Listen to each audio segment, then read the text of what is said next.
Hello and welcome to Super.Speak.Juniors. Here at Super.Speak.Juniors, we make easy to follow lessons for children to learn Cantonese, Mandarin and written Chinese. Before we begin our Cantonese lessons, we would like to share with you a fun fact about spoken and written Chinese. Did you know that there is not just one way to speak Chinese? In fact, there are hundreds of ways to speak Chinese, and the different ways are called dialects. Cantonese is just one type of Chinese dialect. The most common type of dialect is called Mandarin.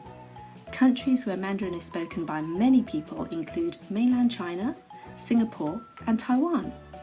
Cantonese is widely spoken in the southern part of mainland China, in Hong Kong and Macau.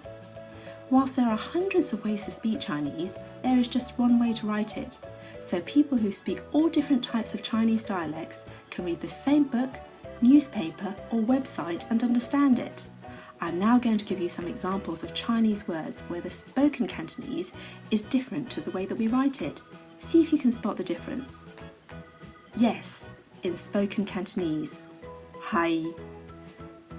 Yes, in written Chinese. Si. No, in spoken Cantonese. Hai. No, in written Chinese. But si.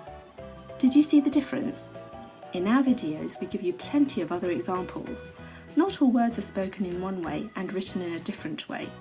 If we do not tell you what the written Chinese is, that means the word in spoken and written Chinese is the same. This may seem confusing at first, but practice makes perfect. So keep listening, keep watching the videos, and soon you will automatically remember the differences. Enjoy the lessons. Bye!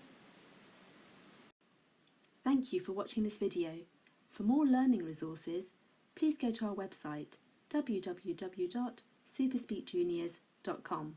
Thank you. Bye.